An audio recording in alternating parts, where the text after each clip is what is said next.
نحمده ونستعينه ونستغفره ونؤمن به ونتوكل عليه ونعوذ بالله من شرور أنفسنا ومن سيئات أعمالنا من يهد الله فلا مضل له ومن يضلله فلا هادي له ونشهد أن لا إله إلا الله وحده لا شريك له ونشهد أن سيدنا ونبينا ومولانا محمدا عبد الله ورسوله الذي أرسله بالحق بشيرا ونذيرا وداعيا إلى الله بإذنه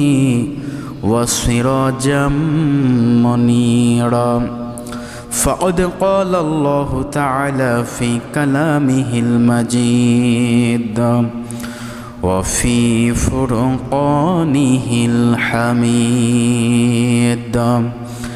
أعوذ بالله من الشيطان الرجيم بسم الله الرحمن الرحيم يا أيها الذين آمنوا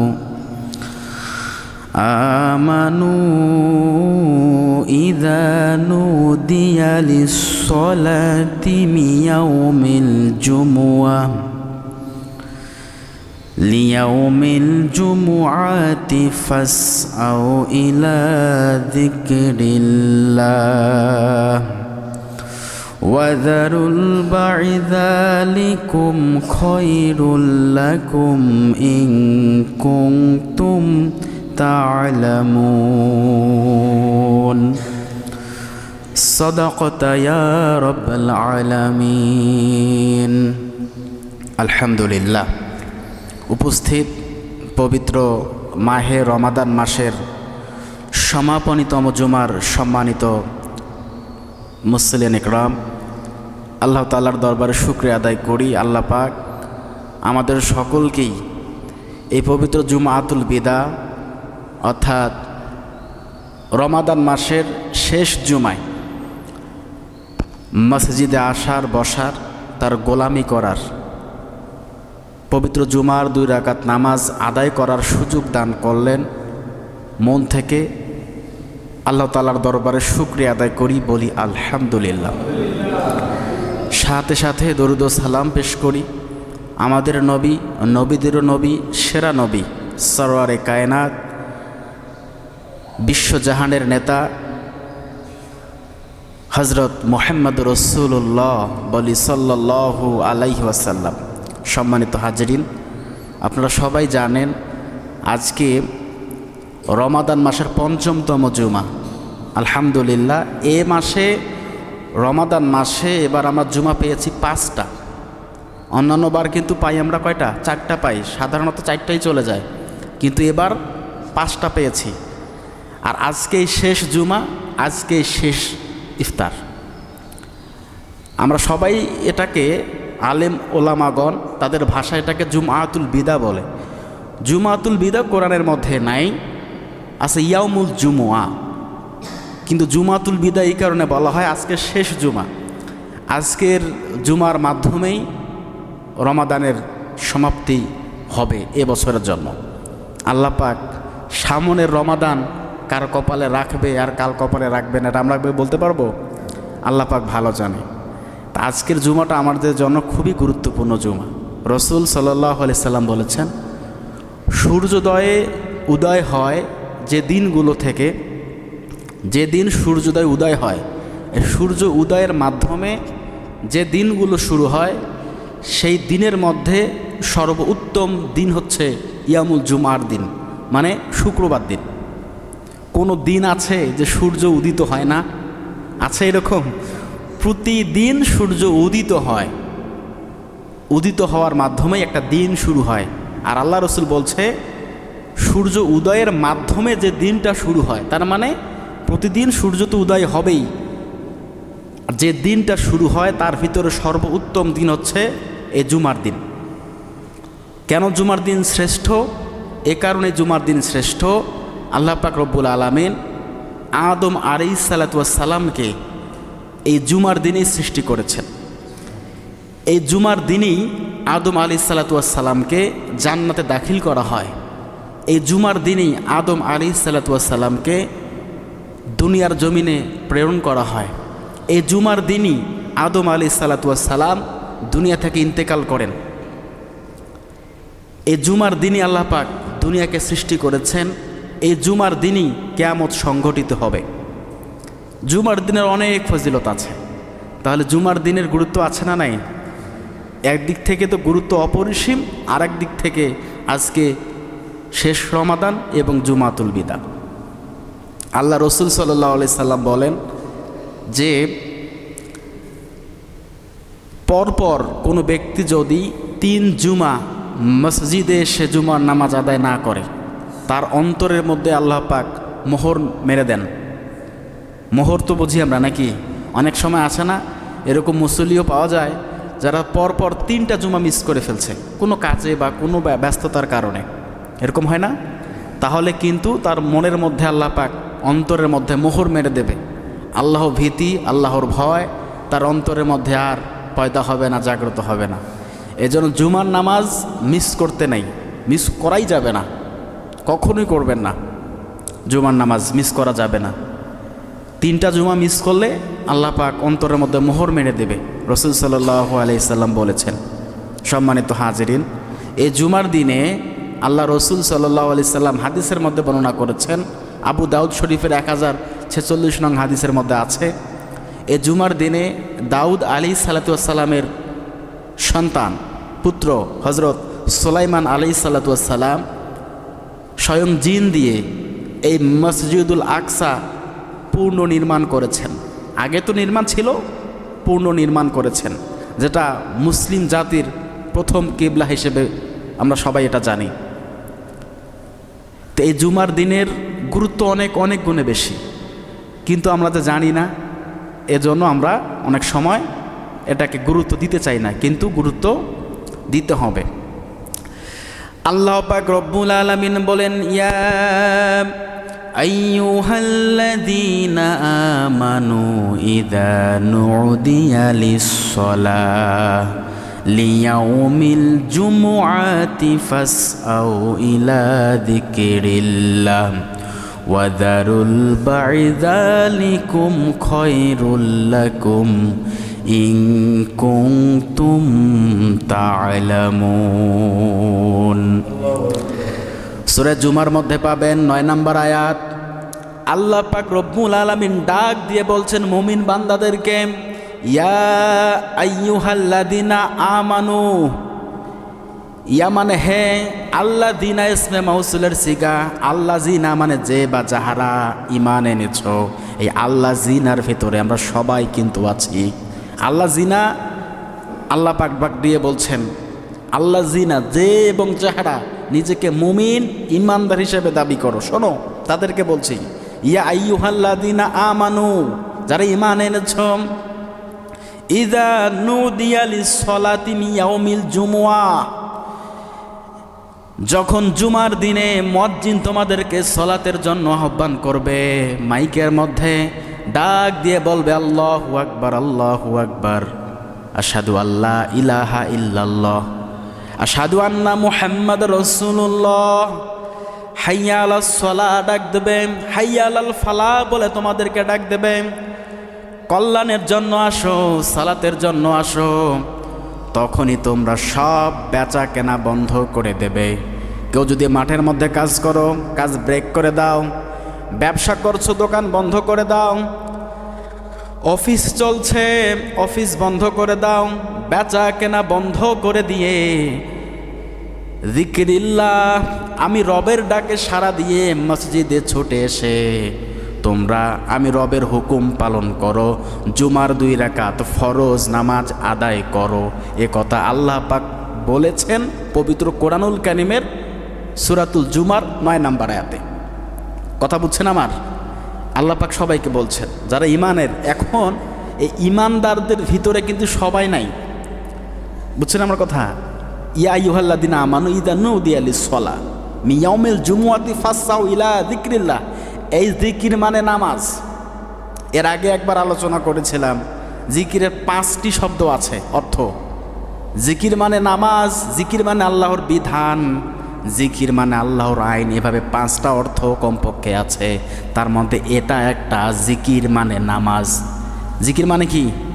আমরা শুধু মনে করি জিকির মাথা ঝুঁকিয়ে পুরো একদম পাগল করে দেয়।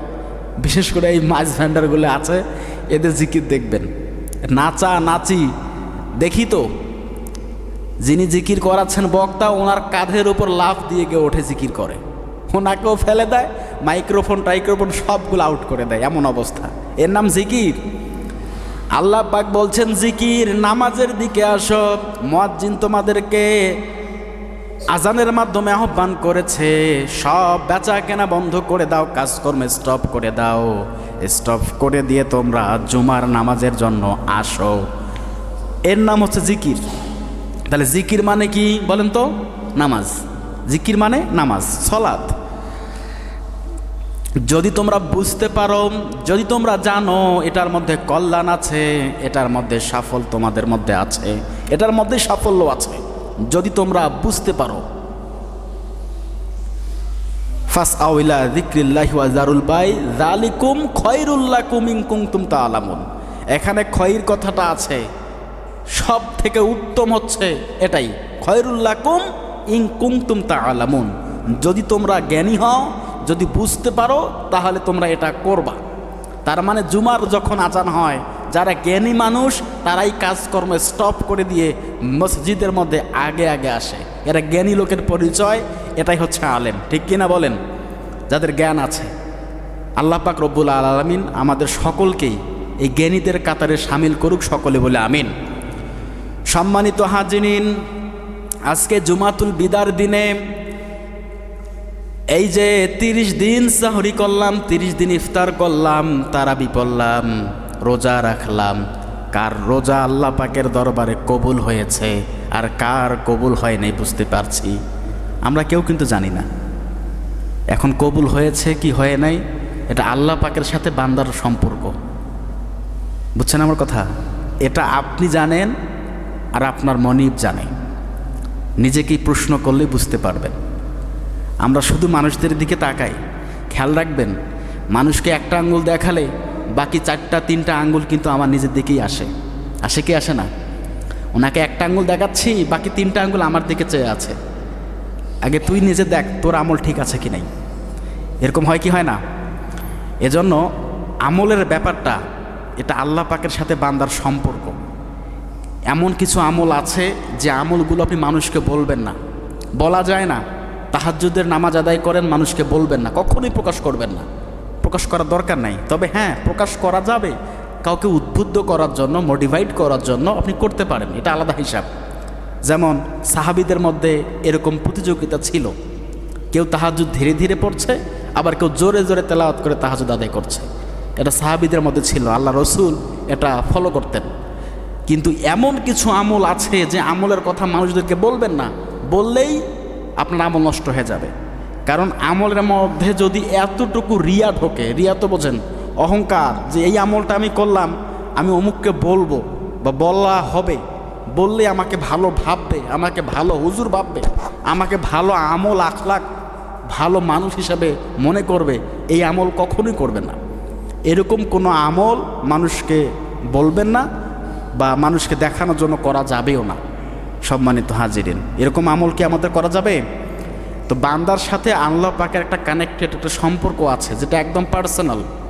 এটা আল্লাহ আর বান্দা ভালো জানে, আর কেউ জানে না। তো আজকে জুমআতুল বিদা, এই জুমআতুল বিদা কারো চোখের পানি দিয়ে জুমআতুল বিদা হয়ে যাবে, আবার কেউ বা হেসে খেলে এ জুমআতুল বিদা পার করবে। কারো জন্য এমন আছে যে অনেক বড় একটা ঝামেলা পাথর তার বুকের উপর থেকে চলে গেল। এরকম হয় কি হয় না? রমাদান মাস, অনেক কাজ আটক হয়ে আছে, কবে শেষ হবে, আর কয়টা আছে, আর কয়টা আছে রমজান, আর কয়টা রোজা আছে, এরকম করে শেষ করে দেয়, চলে যাক। মানে উনি চাচ্ছে তাড়াতাড়ি রমাদান বিদায় হয়ে চলে যাক।